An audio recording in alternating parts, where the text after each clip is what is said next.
നമസ്കാരം. ഇൻഫിനിറ്റ് സ്റ്റോറീസിന്റെ പുതിയൊരു അധ്യായത്തിലേക്ക് എല്ലാവർക്കും സ്വാഗതം. വാസ്തുപ്രകാരം ഒരു വീടിൻ്റെ ഏറ്റവും സെൻസിറ്റീവായ, ഏറ്റവും ദൈവീകമായ ഭാഗമാണ് ആ വീടിൻ്റെ അടുക്കള എന്ന് പറയുന്നത്. അടുക്കളയിൽ ഓരോ വസ്തുക്കൾക്കും സ്ഥാനം എന്നൊന്നുണ്ട്.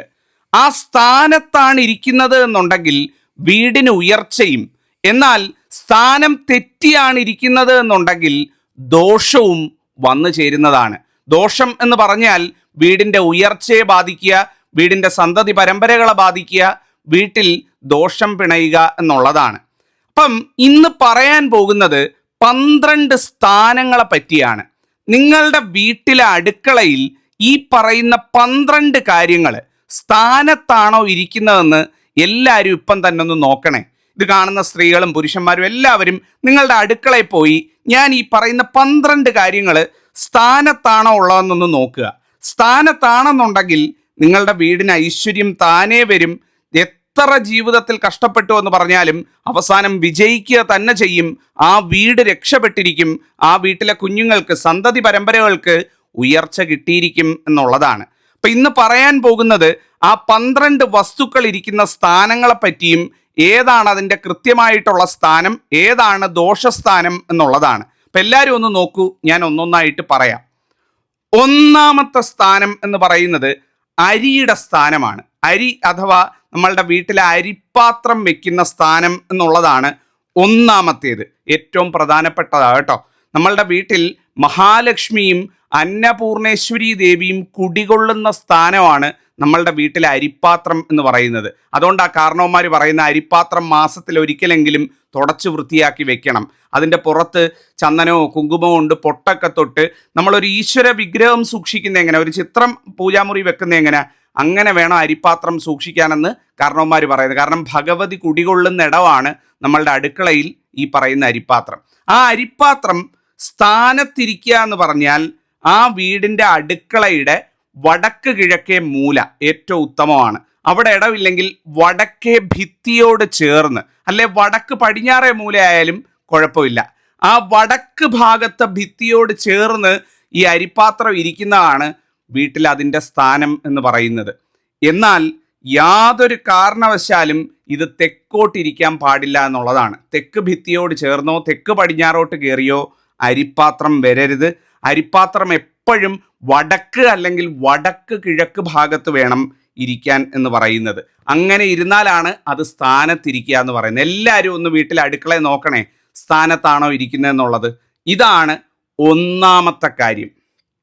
അടുത്തത് രണ്ടാമത്തേതെന്ന് പറയുന്നത് നിങ്ങളുടെ വീട്ടിൽ മഞ്ഞളും ഉപ്പും വെച്ചിരിക്കുന്ന പാത്രങ്ങൾ. മഞ്ഞൾ മഹാലക്ഷ്മിയാണ്, ഉപ്പിലും മഹാലക്ഷ്മി കുടികൊള്ളുന്നു. കാര്യം ഭഗവതി ഉത്ഭവിച്ചത് കടലിൽ നിന്നാണ്. ഉപ്പിൽ മഹാലക്ഷ്മി സാന്നിധ്യമുണ്ടെന്നാണ്. മഹാലക്ഷ്മി കുടികൊള്ളുന്ന 108 വസ്തുക്കളിൽ ഒന്നാണ് ഉപ്പും മഞ്ഞളും എന്ന് പറയുന്നത്. ആ 2 പാത്രങ്ങളും നിങ്ങളുടെ വീട്ടിൽ ഒന്നിച്ച് വെക്കുക. നിങ്ങളിപ്പോൾ അത് വെക്കുന്നത് നിങ്ങളുടെ റാക്കിലോ അല്ലെങ്കിൽ അടുക്കളയിലെ കബോർഡിലോ കാര്യങ്ങളിലോ ഒക്കെ ആയിരിക്കും അല്ലേ. അത് എവിടെ വെച്ചാലും, അടുക്കളയിൽ എവിടെ ഉപ്പും മുളകും വെച്ചാലും ഈ ഉപ്പിൻ്റെയും മുളകിൻ്റെയും പാത്രങ്ങൾ ഒന്നിച്ച് ചേർത്ത് വെക്കുക. ഇതാണ് രണ്ടാമത്തെ കാര്യം. അടുക്കളയിൽ എല്ലാവരും ഒന്ന് നോക്കണേ. ഉപ്പിൻ്റെ മുളകിൻ്റെ പാത്രങ്ങൾ ചിലപ്പോൾ 2 കബോർഡിലൊക്കെ ആയിരിക്കും വെച്ചിരിക്കുന്നത്. അങ്ങനെ ചെയ്യരുത്. രണ്ടും ഒന്നിച്ച് വെക്കുക. ഒരിക്കലും ഉപ്പും മഞ്ഞളും വെച്ചിരിക്കുന്നതിൻ്റെ കൂടെ യാതൊരു കാരണവശാലും ഈ നമ്മുടെ കറുത്ത എള്ളുണ്ടല്ലോ, എള്ള് കൊണ്ടുവന്ന് വെക്കരുത്. എള്ള് അഥവാ വീട്ടിലുണ്ട്, പാത്രത്തിൽ ഇരിപ്പുണ്ട് എന്നുണ്ടെങ്കിൽ ആ എള്ള് എപ്പോഴും ഇത് വെച്ചിരിക്കുന്നതിൻ്റെ കൂട്ടത്തിൽ നിന്ന് മാറ്റി തനിയെ വെക്കാൻ പാടുള്ളൂ എന്നുള്ളതാണ്. കാര്യം എള്ള് എന്ന് പറയുന്നത് നമ്മൾ പിതൃകർമ്മങ്ങൾക്കും മരണാനന്തര ചടങ്ങുകൾക്കും ഒക്കെ ഉപയോഗിക്കുന്ന ധാന്യമാണ്. അതൊരിക്കലും നമ്മളുടെ അടുക്കളയിൽ വെക്കുന്ന സമയത്ത് മഞ്ഞളിനൊപ്പമോ ഉപ്പിനൊപ്പമോ വെക്കുന്നത് ഉചിതമല്ല എന്നുള്ളതാണ്. ഇതാണ് രണ്ടാമത്തെ സ്ഥാനം. അപ്പം എല്ലാവരും നോക്കൂ, മഞ്ഞളും ഉപ്പും ഒന്നിച്ചാണോ ഇരിക്കുന്നത് എന്നുള്ളത്, അല്ലെങ്കിൽ ഒന്നിച്ചെടുത്ത് വെക്കുക. ഇതാണ് രണ്ടാമത്തേത്. അടുത്തത് മൂന്നാമത്തേത് എന്ന് പറയുന്നത് സ്ഥാനത്തെക്കാൾ ഉപരി നമ്മൾ നമ്മളുടെ ഉയർച്ചയ്ക്ക് വേണ്ടി അടുക്കളയിൽ ചെയ്യേണ്ട ഒരു കാര്യമാണ്. പറ്റുന്ന എല്ലാവരും ഇത് ചെയ്യണം കേട്ടോ. ഇത് ഞാൻ 100% എല്ലാവരും വേണമെന്ന് ഞാൻ പറയുന്നില്ല, പക്ഷേ പറ്റുന്ന എല്ലാവരും ഇത് ചെയ്യണം. ചെയ്യേണ്ട മറ്റൊന്നുമല്ല, നിങ്ങളുടെ വീട്ടിനടുത്ത് ദേവീ ക്ഷേത്രമുണ്ടെങ്കിൽ ആ ദേവീ ക്ഷേത്രത്തിൽ കൊടുത്ത് ഒരു ചുവന്ന ചരട് പൂജിച്ച് വാങ്ങിക്കണം. ചുവപ്പ് ചരട് ഉണ്ടാവുമല്ലോ, അത് പൂജിച്ച് വാങ്ങിക്കണം. പൂജിച്ച് വാങ്ങിയിട്ട് നിങ്ങളുടെ വീട്ടിൽ കൊണ്ടുവന്ന് ആ ചുവന്ന ചരട് ഒരു മഞ്ഞൾ കഷ്ണത്തിൽ, ഉണക്കമഞ്ഞൾ ഉണ്ടാവുമല്ലോ എല്ലാവരുടെയും വീട്ടിൽ അല്ലെ, വാങ്ങിക്കുക അതിന് വേണ്ടിയിട്ട് ഉണക്കമഞ്ഞളിൻ്റെ നീളമുള്ള ഒരു കഷ്ണം എടുത്തിട്ട് ആ ഉണക്കമഞ്ഞളിൽ ക്ഷേത്രത്തിൽ നിന്ന് പൂജിച്ച് തന്ന, ദേവീക്ഷേത്രത്തിൽ നിന്ന് പൂജിച്ച് തന്ന ആ ചരട് ചുറ്റുക. ചുറ്റി ആ മഞ്ഞൾ കഷ്ണം മുറുക്കിയ ശേഷം, ആ മഞ്ഞൾ കഷ്ണത്തിൽ ചരട് മുറുക്കിയ ശേഷം അത് നിങ്ങളുടെ അരിപ്പാത്രത്തിൻ്റെ അടിയിൽ വെക്കുക. അരിപ്പാത്രത്തിൻ്റെ അടിയിലെന്ന് വെച്ചാൽ ചുവട്ടിലല്ല, ആ അരി മാറ്റിയിട്ട് അരിയുടെ അടിഭാഗത്തായിട്ട്, അതായത് അരിപ്പാത്രത്തിനുള്ളിൽ അരിയുടെ അടിഭാഗത്തായിട്ട് വെക്കുക. അത് കാലാതീതമായിട്ട് അത് അവിടെ ഇരുന്നോട്ടെ, മുകളിൽ അരി നിറച്ചു കൊടുത്താൽ മതി, അരി ഉപയോഗിക്കുക. ഒരിക്കലും ആ വീട്ടിൽ അന്നം മുട്ടില്ല എന്നുള്ളതാണ് ഏറ്റവും സത്യമുള്ള കാര്യമാണ്. ആരും ആർക്കും പറഞ്ഞു കൊടുക്കാത്ത കാര്യമാണ്. കാലാകാലങ്ങളായിട്ട് ഇത് ചെയ്തു വരുന്ന കുടുംബങ്ങളും തറവാടുകളും ഒക്കെ ഉണ്ട്, ഇല്ലെന്ന് ഞാൻ പറയുന്നില്ല. അറിയാത്തവർക്ക് വേണ്ടിയാണ് പറഞ്ഞത്. ഏറ്റവും ഐശ്വര്യമാണ്. ഒരു 3-4 വർഷം കൂടുമ്പം അത് വേണമെങ്കിൽ നിങ്ങൾക്ക് മാറ്റി പുതിയത് ജപിച്ചു കൊണ്ടുവന്ന് വെക്കാവുന്നതാണ്. ക്ഷേത്രത്തിൽ കൊടുത്ത്, ദേവീ ക്ഷേത്രത്തിൽ തന്നെ വേണം കേട്ടോ, അത് ഏത് ഭഗവതി സങ്കല്പത്തിലുള്ളയാലും ചെയ്യാം. ദേവീ ക്ഷേത്രത്തിൽ കൊടുത്ത് ചരട് പൂജിച്ച് മഞ്ഞളിൽ ചുറ്റി ആ മഞ്ഞൾ കഷ്ണം, ആ ഉണക്കമഞ്ഞൾ കഷ്ണം നിങ്ങളുടെ വീട്ടിൽ അരിപ്പാത്രത്തിൻ്റെ അടിയിൽ വെക്കുക. ഏറ്റവും സ്ഥാനമാണ്, ഏറ്റവും ഐശ്വര്യമാണ്. അന്നപൂർണേശ്വരി അവിടം വിട്ട് പോകത്തില്ലെന്നാണ് പറയുന്നത്. ഒരിക്കലും അന്നം മുട്ടത്തില്ല. ഇതാണ് 3ാമത്തെ കാര്യം എന്ന് പറയുന്നത്. പറ്റുന്ന എല്ലാവരും ചെയ്യണം കേട്ടോ. 4ാമത്തെ കാര്യം എന്ന് പറയുന്നത്, നിങ്ങളുടെ വീട്ടിൽ അടുക്കളയിൽ ക്ലോക്ക് വെച്ചിട്ടുണ്ടോ? ക്ലോക്ക് വെക്കുന്നതിൽ തെറ്റില്ല, ഏറ്റവും നല്ലതാണ്. പക്ഷേ അടുക്കളയിൽ ക്ലോക്ക് അല്ലെങ്കിൽ ടൈം പീസ്, സമയം നോക്കാനായിട്ട് ടൈം പീസ് വെക്കും, ക്ലോക്ക് വെക്കും, അല്ലെങ്കിൽ ചെറിയ ഡയലുകളൊക്കെ കൊണ്ടുവന്ന് വെക്കാറുണ്ട് അല്ലേ അമ്മമാർ, സ്ത്രീകളൊക്കെ രാവിലെ സമയം അറിയാനായിട്ട്. വെക്കുന്നതിൽ ഒരു തെറ്റുമില്ല. ദാ ഇപ്പം തന്നെ നോക്കിക്കോളൂ, ഈ ഇരിക്കുന്ന ക്ലോക്ക് അല്ലെങ്കിൽ ടൈം പീസ് അടുക്കളയിൽ ഇരിക്കുന്നത് തെക്കോട്ട് മുഖം തിരിഞ്ഞാണോ ഇരിക്കുന്നതെന്ന് നോക്കൂ. ആണെങ്കിൽ അതീവ ദോഷകരമാണ്, അതീവ ദോഷകരമാണ്. ഈ ക്ലോക്ക് എന്ന് പറയുന്ന സാധനം ബാക്കി 3 ദിശയിലേക്ക് നിങ്ങൾ മുഖം തിരിച്ചു വെച്ചാലും അടുക്കളയിൽ കുഴപ്പമില്ല. കിഴക്കോട്ട് മുഖം തിരിച്ചു വെച്ചോളൂ, വടക്കോട്ട് മുഖം തിരിച്ചു വെച്ചോളൂ, പടിഞ്ഞാറോട്ട് മുഖം തിരിച്ചു വെച്ചോളൂ, എങ്ങനെ വേണമെങ്കിലും വെച്ചോളൂ. പക്ഷേ യാതൊരു കാരണവശാലും തെക്കോട്ട് മുഖം തിരിച്ചു വെക്കരുത്, അത് ദോഷമായിട്ടാണ് കണക്കാക്കുന്നത്. ഇതാണ് അടുത്ത കാര്യം, 4ാമത്തെ കാര്യം എന്ന് പറയുന്നത്. എല്ലാവരും ഒന്ന് ശ്രദ്ധിക്കണേ, അബദ്ധം പറ്റും. നമ്മൾ ക്ലോക്കും ടൈം പീസും ഒക്കെ വെക്കുമ്പം ഈ തെറ്റ് ചെയ്യാറുണ്ട്. അടുത്തത് 5ാമത്തെ പ്രധാനപ്പെട്ട കാര്യം എന്ന് പറയുന്നത്, നിങ്ങളുടെ വീടിൻ്റെ തെക്ക് ഭാഗത്താണോ ചിരവ ഇരിക്കുന്നത്? അതായത് നിങ്ങളുടെ വീട്ടിലെ അടുക്കളയുടെ തെക്ക് ഭാഗത്താണോ ചിരവ വെച്ചിരിക്കുന്നത്? ആണ് എന്നുണ്ടെങ്കിൽ അത് സ്ഥാനത്താണ് ഇരിക്കുന്നത്.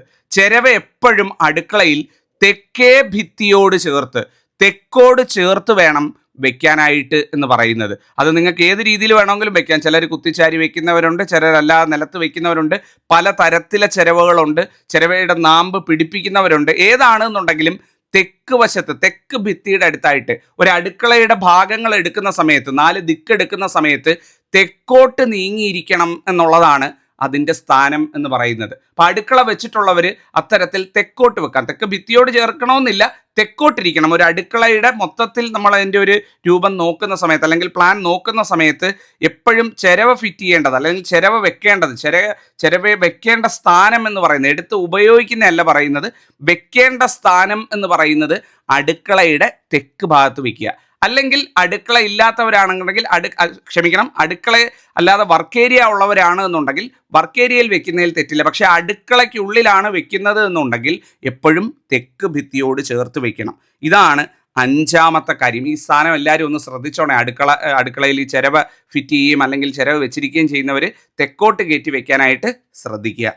6ാമത്തെ കാര്യം എന്ന് പറയുന്നത് വളരെ പ്രധാനപ്പെട്ട കാര്യമാണ്, അടുപ്പിൻ്റെ സ്ഥാനം. ഏറ്റവും പ്രധാനപ്പെട്ടതാണ്. നിങ്ങളെല്ലാവരും ഇപ്പം തന്നെ ഒന്ന് മനസ്സിലാലോചിച്ച്, അല്ലെങ്കിൽ ഒന്ന് നോക്കിക്കേ, നിങ്ങൾ പാചകം ചെയ്യുന്നത് കിഴക്കോട്ട് നോക്കി നിന്നോ വടക്കോട്ട് നോക്കി നിന്നോ ആണോ? അതായത് അടുപ്പ് ഫിറ്റ് ചെയ്ത് അടുപ്പിന് മുന്നിൽ നിന്ന് നിങ്ങൾ പാചകം ചെയ്യുമ്പം നിങ്ങളുടെ മുഖം ദർശിക്കുന്നത്, അടുപ്പിന് നേരെ ദർശിക്കുന്നത് കിഴക്കോട്ടോ വടക്കോട്ടോ ആണോ? ആണെങ്കിൽ സ്ഥാനമാണ്. ഒരിക്കലും തെക്കോട്ട് തിരിഞ്ഞു നിന്ന് പാചകം ചെയ്യുന്ന അവസ്ഥ വരരുത്, പട്ടട ദോഷമാണ്. അതുപോലെ തന്നെ പടിഞ്ഞാറോട്ട് തിരിഞ്ഞു നിന്ന് മുഖം തിരിഞ്ഞു നിന്ന് പാചകം ചെയ്യുന്ന അവസ്ഥ വരരുത്, അതെന്ന് പറയുന്നത് നാശമാണ്. അതായത് എല്ലാം ക്ഷയിക്കുമെന്നാണ് പറയുന്നത്. അസ്തമയ ദിക്കാണ്. അപ്പോൾ അസ്തമയ ദിക്കിലേക്ക് മുഖം തിരിഞ്ഞു നിന്ന് പാചകം ചെയ്യുന്നത് വരരുത്. അപ്പോൾ അടുപ്പിൻ്റെ സ്ഥാനം ശരിയായിട്ടാണ്, അടുപ്പ് നിങ്ങൾ വീട്ടിൽ ഉപയോഗിക്കുന്നത് ശരിയായിട്ടാണ് എന്നുണ്ടെങ്കിൽ നിങ്ങൾ മുഖം തിരിഞ്ഞു നിന്ന് പാചകം ചെയ്യുന്നത് ഒന്നുകിൽ കിഴക്കോട്ടായിരിക്കും അല്ലെങ്കിൽ വടക്കോട്ടായിരിക്കും. ഇത് എല്ലാവരും ഒന്ന് ശ്രദ്ധിക്കണം. 6ാമത്തെ കാര്യമാണ്. ഇത് ശരിയാണ് എന്നുണ്ടെങ്കിൽ സ്ഥാനത്താണ്, അല്ല തെക്കോട്ടോ പടിഞ്ഞാറോട്ടോ ആണ് മുഖം എന്നുണ്ടെങ്കിൽ അത് മാറ്റേണ്ടതാണ്. അടുത്തത് 7ാമത്തേത് എന്ന് പറയുന്നത്, യാതൊരു കാരണവശാലും വീട്ടിലെ അടുക്കളയിൽ ചൂല് വെക്കാൻ പാടില്ല. അറിഞ്ഞോ അറിയാതെയോ ആരെങ്കിലും അടുക്കളയിൽ ചൂല് വെക്കുന്നുണ്ട് എന്നുണ്ടെങ്കിൽ മൂദേവിയാണ് എന്നുള്ളത് ഞാൻ പറഞ്ഞുകൊള്ളട്ടെ. നിങ്ങളുടെ വീട്ടിൽ അതിനേക്കാൾ വലിയൊരു ദോഷം വിളിച്ചു വരുത്താനില്ല. ചൂലിൻ്റെ സ്ഥാനം അടുക്കളയ്ക്ക് പുറത്താണ്. ഒന്നുകിൽ അടുക്കളയ്ക്ക് പുറത്ത് വയ്ക്കുക, അല്ലെങ്കിൽ മറ്റേതെങ്കിലും മുറികളിൽ വെക്കുക. വർക്ക് ഏരിയ ഉള്ളവർ അതിലൊക്കെ വെച്ചോളൂ, പ്രശ്നമില്ല. പക്ഷേ അടുക്കളയ്ക്കകത്ത് ഒരു ചൂല് കുറച്ച് നേരത്തേക്കെങ്കിലും പോലും വെക്കുന്നുണ്ട് എന്നുണ്ടെങ്കിൽ അത് ദോഷസ്ഥാനത്താണ് ഇരിക്കുന്നത്. വർക്ക് ഏരിയയിൽ വെക്കുന്നതിൽ തെറ്റില്ല. ഞാൻ വീണ്ടും പറയുന്നു, വർക്ക് ഏരിയയിൽ വെച്ചോളൂ. അടുക്കള എന്ന് പറയുന്ന വീടിൻ്റെ കെട്ടിനോട് ചേർന്ന സംഭവത്തിൽ വെക്കുകയാണെന്നുണ്ടെങ്കിൽ അതിനകത്ത് ദോഷമാണ് എന്നുള്ളതാണ്. നമ്മളെ വീടിൻ്റെ പ്ലാൻ എടുക്കുന്ന സമയത്ത് അടുക്കള വർക്ക് ഏരിയ രണ്ടും സെപ്പറേറ്റ് ആയിട്ടുണ്ടാവും. അടുക്കളയ്ക്കകത്ത് വെക്കരുത് എന്നുള്ളതാണ്. അതാണ് ഏറ്റവും പ്രധാനപ്പെട്ട കാര്യം. ആരെങ്കിലും അറിയാതെയെങ്കിലും അടുക്കളയിൽ വെക്കുന്നുണ്ടെങ്കിൽ അത് ദോഷസ്ഥാനത്തിരിക്കുകയാണ്, മാറ്റണം എന്നുള്ളതാണ്. അടുത്തത് 8ാമത്തെ കാര്യം എന്ന് പറയുന്നത്, നിങ്ങളുടെ വീടിൻ്റെ അടുക്കളയുടെ തെക്ക് പടിഞ്ഞാറേ മൂലയൊന്ന് നോക്കിക്കേ. ഒരു അടുക്കളയ്ക്ക് 4 മൂല വരും അല്ലേ? വടക്ക് കിഴക്ക്, വടക്ക് പടിഞ്ഞാറ്, തെക്ക് കിഴക്ക്, തെക്ക് പടിഞ്ഞാറ്, 4 മൂലകൾ വരും. ഈ 4 മൂലകളിൽ തെക്ക് പടിഞ്ഞാറേ മൂലയ്ക്ക് ആരുടെയെങ്കിലും വീട്ടിൽ സിങ്കോ പൈപ്പോ അല്ലെങ്കിൽ വെള്ളം പിടിച്ചു വെക്കുന്ന സംഭരണിയോ അല്ലെ പാത്രങ്ങൾ വെള്ളം പിടിച്ചു വെച്ചിരിക്കുന്ന സംവിധാനമോ വല്ലതും ഉണ്ടോയെന്ന് നോക്കിയേ. അടുക്കളയുടെ അകത്തെ കാര്യമായിട്ടോ പറയുന്നത്. അടുക്കളയ്ക്ക് 4 മൂലയുണ്ട്, വടക്ക് കിഴക്ക്, വടക്ക് പടിഞ്ഞാറ്, തെക്ക് കിഴക്ക്, തെക്ക് പടിഞ്ഞാറ്. ഇതിൽ തെക്ക് പടിഞ്ഞാറേ മൂലഭാഗത്ത് വെള്ളം പിടിച്ചു വെക്കുന്ന, വെള്ളം പിടിച്ചെടുക്കുന്ന സ്ഥലം അല്ലെങ്കിൽ വെള്ളം സംഭരിച്ച് വെക്കുന്ന സ്ഥലം ഉണ്ട് എന്നുണ്ടെങ്കിൽ അത് ദോഷസ്ഥാനത്തായിട്ടാണ് ഇരിക്കുന്നത്. അത് അവിടുന്ന് മാറ്റണം. ഒരു കാരണവശാലും തെക്ക് പടിഞ്ഞാറ് വരരുത്. തെക്ക് കിഴക്കും പൊതുവെ വെള്ളം പിടിച്ച് വെക്കുന്നത് ശരിയല്ല. ഈ തെക്ക് പടിഞ്ഞാറ് ഒരു കാരണവശാലും വെള്ളം പിടിച്ചു വെക്കുന്നതോ സിങ്ക് വരുന്നതോ പാടില്ല. സിങ്ക് അഥവാ ഉണ്ടെങ്കിൽ അതിൽ വാസ്തു പ്രശ്നമുണ്ട്. ഒരു വാസ്തു വിദഗ്ധനെ വിളിച്ച് കാണിച്ചിട്ട് അടുക്കളയുടെ തെക്ക് പടിഞ്ഞാറേ മൂലയ്ക്കുന്ന് ആ സിങ്ക് മാറ്റേണ്ടതാണ്. ദോഷസ്ഥാനത്താണ്. ഏതെങ്കിലും അടുക്കളയിൽ അറിയാതെ അത്തരത്തിലുണ്ട് എന്നുണ്ടെങ്കിൽ അത് ശ്രദ്ധിക്കുക. അതിന് വേണ്ട പ്രതിവിധി വാസ്തുപരമായിട്ട് അടുക്കളയിൽ നോക്കിച്ച് ചെയ്യുക. ഇല്ലെങ്കിൽ നാൾക്ക് നാൾ ദുരിതമായിരിക്കും. ആ വെള്ളം ഊർന്നു പോകുന്ന പോലെ ജീവിതത്തിലും എന്നും ദുരിതങ്ങളും അല്ലെങ്കിൽ നഷ്ടങ്ങളും ഒക്കെ ആയിരിക്കും ഫലം എന്ന് പറയുന്നത്. അടുത്തത് 9ാമത്തെ കാര്യം എന്ന് പറയുന്നത്, നിങ്ങളുടെ അടുക്കളയുടെ 4 ചുവരുകളുണ്ടല്ലോ, 4 ഭിത്തികൾ. അടുക്കളയ്ക്ക് ഭിത്തി ഉണ്ടാവുമല്ലോ, 4 ഭിത്തി. ഈ 4 ഭിത്തികളിൽ ഏതെങ്കിലും ഒരു ഭിത്തി ബാത്റൂമുമായിട്ട് ഷെയർ ചെയ്യപ്പെടുന്നുണ്ടോ? അതായത് അടുക്കളയുടെ ഭിത്തിയുടെ ഒരു ഭാഗം അടുക്കളയും ആ ഭിത്തിയുടെ മറുപുറം എന്ന് പറയുന്നത് ബാത്റൂമുമായി മാറുന്നുണ്ടോ? പല മുറികൾ വരാമല്ലോ, അതിൽ ബാത്റൂം വരുന്നുണ്ട് എന്നുണ്ടെങ്കിൽ ആ വീടിന് കാര്യമായിട്ടുള്ള പ്രശ്നമുണ്ട്. വാസ്തുദോഷമുള്ള വീട്ടിലാണ് നിങ്ങൾ താമസിക്കുന്നത്. അടുക്കളയുടെ മാത്രം ദോഷമല്ല, വീടിന് മൊത്തത്തിൽ വാസ്തുദോഷമുണ്ട് എന്നുള്ളതാണ്. അടുക്കള ഈ ജീവിതത്തിൽ ദുരിതങ്ങളും പ്രശ്നമായിട്ട് പലപ്പോഴും വാസ്തുവൊക്കെ നോക്കാൻ പോകുന്ന സമയത്ത് ഒറ്റ നോട്ടത്തിൽ കണ്ടു പറയുന്ന കാര്യമാണ്, ഈ അടുക്കളയോട് ചേർന്ന ഭിത്തി ബാത്റൂം വന്നു കഴിഞ്ഞാൽ സർവനാശമാണ് ഫലം. അത് ഉണ്ട് എന്നുണ്ടെങ്കിൽ അതിന് കാര്യമായ പ്രശ്നമുണ്ട്. അതിന് വാസ്തു പരിഹാരങ്ങളുണ്ട്. വാസ്തു പരിഹാരങ്ങൾ ചെയ്തില്ല എന്നുണ്ടെങ്കിൽ നാൾക്ക് നാൾ ദുരിതമായിരിക്കും മിച്ചം എന്ന് പറയുന്നത്. അടുത്തത് 10ാമത്തെ കാര്യം എന്ന് പറയുന്നത്, യാതൊരു കാരണവശാലും വീട്ടിലെ അടുക്കളയിൽ മരുന്ന് കുപ്പികൾ, മരുന്ന് പാത്രങ്ങൾ വെക്കാൻ പാടില്ല എന്നുള്ളതാണ്. ഇത് ഞാൻ ഇതിനു മുമ്പ് ഒരുപാട് സമയങ്ങളിൽ പല അധ്യായങ്ങളിൽ സംസാരിക്കുമ്പോൾ ഇത് ഞാൻ തൊട്ട് പറഞ്ഞിട്ടുണ്ട്. വളരെ വ്യക്തമായിട്ട് പറയുന്ന ഒരു കാര്യമാണ്, മരുന്ന് കുപ്പി ഏത് വീട്ടിലാണോ അടുക്കളയിൽ സൂക്ഷിക്കുന്നത് ആ വീട്ടിൽ ആ ഒരു രോഗദുരിതം ഒഴിയില്ല എന്നാണ് പറയുന്നത്. നാൾക്ക് നാൾ അതിങ്ങനെ മാറിയും തിരിഞ്ഞും ജീവിതത്തിൽ വന്നുകൊണ്ടിരിക്കും. അതൊരു ദോഷമായിട്ടുള്ള കാര്യമാണ്. ആരെങ്കിലും അത്തരത്തിൽ, ഇപ്പം കുട്ടികളൊക്കെ ഉള്ള വീടുകളാണെന്നുണ്ടെങ്കിൽ അമ്മമാരൊക്കെ കയ്യെത്തി എടുക്കാനുള്ള സൗകര്യത്തിന് എപ്പോഴും അടുക്കളയിൽ വെക്കും, വളരെ സൗകര്യമായിട്ട്. ചെയ്യരുത് കേട്ടോ. അറിഞ്ഞിരുന്ന് ആരും ദോഷം വിളിച്ച് വരുത്തരുത്. രോഗദുരിതങ്ങൾ വിട്ടൊഴിയില്ല, ദോഷമായിട്ടുള്ള സ്ഥാനമാണ്. അടുത്തത് 11ാമത്തെ കാര്യം എന്ന് പറയുന്നത് അരകല്ലാണ്. നിങ്ങളുടെ വീട്ടിൽ അരകല്ലിരിക്കുന്നതിനോട് ചേർന്ന് അഗ്നി വരുന്നുണ്ടോ? ഉണ്ടെങ്കിൽ അത് ദോഷസ്ഥാനമാണ് കേട്ടോ. അരകല്ലും അഗ്നിയും ഏത് വീട്ടിലാണോ മുഖാമുഖം കാണുന്നത്. അതുകൊണ്ടാണ് പണ്ടൊക്കെ ഈ അടുപ്പെല്ലാം ഒഴിച്ച് അരകല്ല് പുറത്ത് വെക്കുന്നത്. അരകല്ല് ഒരിക്കലും അഗ്നി വരുന്ന അടുക്കളയോട് ചേർന്ന് വെക്കില്ല, അടുക്കളയ്ക്കകത്ത് വെക്കില്ല. പക്ഷേ ചില വീടുകളെങ്കിലും അറിയാതെ ഒരു മൂലയ്ക്ക് അരകല്ല് സെറ്റ് ചെയ്തിട്ടുണ്ടാവും. അതിനടുത്ത് തന്നെ തീ വരുന്ന രീതിയിൽ അടുപ്പും ഉണ്ടാകും എന്നുള്ളതാണ്. അരകല്ലും ഈ തീയും, അതായത് നമ്മളുടെ അടുപ്പും ഒന്നിച്ച് വന്നു കഴിഞ്ഞാൽ ആ വീട് ഗതി പിടിച്ച ചരിത്രമില്ല, അതിൽ പരം ഒരു ദോഷം വരാനില്ല. ഒന്നുകിൽ അത് മറയ്ക്കുന്ന രീതിയിൽ എന്തെങ്കിലും ഒരു സെപ്പറേഷൻ കൊണ്ടുവരണം, ഒരു കെട്ടോ കാര്യങ്ങളോ കൊണ്ടുവരണം. അല്ലാതെ രണ്ടും ചേർത്ത് വെച്ച് കഴിഞ്ഞാൽ നാൾക്ക് നാൾ ക്ഷയിക്കും എന്നുള്ള കാര്യത്തിൽ സംശയമില്ല. പല വീടുകളിലും ഇപ്പോൾ അരകല്ല് ഉപയോഗിക്കുന്നില്ല, അതുകൊണ്ട് ഈ പ്രശ്നം ഉദിക്കുന്നില്ല. പക്ഷേ ഏതെങ്കിലും വീടുകളിൽ അരകല്ല് അങ്ങനെ സെറ്റ് ചെയ്ത് വെച്ചിട്ടുണ്ട് എന്നുണ്ടെങ്കിൽ ശ്രദ്ധിക്കുക. ഇതാണ് 11ാമത്തെ കാര്യം. 12ാമത്തെ കാര്യം എന്ന് പറയുന്നത്, നിങ്ങളുടെ വീട്ടിൽ പുറത്തോട്ട് വാതിൽ തുറന്നിറങ്ങുന്ന സമയത്ത്, അതായത് അടുക്കളയ്ക്ക് വാതിലുണ്ട് അല്ലെ അടുക്കളയ്ക്ക് ബാൽക്കണി ഉണ്ട് എന്നുണ്ടെങ്കിൽ, ആ ബാൽക്കണി ഭാഗത്ത് ഞാൻ ഈ പറയുന്ന 2 ചെടികൾ സ്ഥാനത്ത് നട്ട് വളർത്തണേ. ഫ്ലാറ്റിലൊക്കെ താമസിക്കുന്നവരാണെങ്കിൽ നിങ്ങളുടെ അടുക്കള ബാൽക്കണിയിൽ ചെറിയൊരു കുടത്തിലോ പോട്ടിലോ അല്ലെങ്കിൽ ഒരു എന്താ പറയുന്നത് ഗ്രോ ബാഗിലോ ഒക്കെ വളർത്തിയാൽ മതി.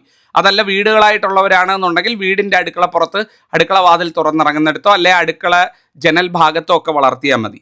സംഭവം മറ്റൊന്നുമല്ല, ഈ ചിത്രങ്ങളിൽ കാണിച്ചിട്ടുള്ള കർപ്പൂര തുളസി എന്ന് പറയുന്ന സാധനവും അതുപോലെ തന്നെ ഈ കാണിച്ചിട്ടുള്ള ഈ ഒരു ചെടി, ഇതിന് പനിക്കൂർക്ക എന്ന് പറയും, പല പേരുകളിലാണ് ഇതിന് അറിയപ്പെടുന്നത്. ഞവര എന്ന് പറയും. ഈ ഞവരയും അതുപോലെ തന്നെ കർപ്പൂര തുളസിയും വളർത്തണം കേട്ടോ. ഏറ്റവും ഐശ്വര്യം എന്നാണ് പറയുന്നത്. അടുക്കളയ്ക്ക് മൊത്തത്തിൽ പൊതുവെ വാസ്തു പറയുന്ന സമയത്ത് അടുക്കള വാതിൽ തുറക്കുന്നിടത്ത് കാണുന്ന രീതിയിൽ സ്ഥാനത്ത് ഇത് വരുന്നത് ഐശ്വര്യം കൊണ്ടുവരുമെന്നാണ് പറയുന്നത്. അതുപോലെ മറ്റൊരു ചെടിയാണ് കറ്റാർവാഴ എന്ന് പറയുന്നത്. കറ്റാർവാഴയും ഗംഭീരമാണ് അടുക്കളപ്പുറത്ത് വളർത്തുക. അപ്പോൾ ഈ 3 ചെടികളിൽ ഏതെങ്കിലും ഒരെണ്ണം വളർത്തുക. കർപ്പൂര തുളസി ഏറ്റവും കെങ്കേമമാണ്, അതിനെ ഒരു കുഞ്ഞിനെ പോലെ പരിചരിച്ചാൽ മതി, ഐശ്വര്യം കൊണ്ടുവരുമെന്നാണ് പറയുന്നത്. അതുപോലെ തന്നെ ഞവര വളർത്തുന്നതും നല്ലത് തന്നെ, കറ്റാർവാഴ വളർത്തുന്നതും അതിഗംഭീരം. കറ്റാർവാഴ പൂവിട്ടാൽ ഐശ്വര്യം വന്ന് ചേരുമെന്നാണ് പറയുന്നത് ആ വീട്ടിൽ. അപ്പോൾ ഈ ഒരു 3 കാര്യങ്ങളും സ്ഥാനത്ത് വെക്കുന്നത് ഏറ്റവും നല്ലതാണ്. അപ്പോൾ ഇത് ചെയ്യുക. 12 കാര്യം ഞാനിപ്പോൾ ഇവിടെ പറഞ്ഞു, ഉപകാരപ്പെട്ട് കാണുമെന്ന് വിചാരിക്കുന്നു. എന്തെങ്കിലും സംശയങ്ങൾ ചോദ്യങ്ങളുണ്ടെങ്കിൽ ചോദിക്കാം, മറുപടി പറയുന്നതാണ്. ജഗദീശ്വരൻ അനുഗ്രഹിക്കട്ടെ. നന്ദി, നമസ്കാരം.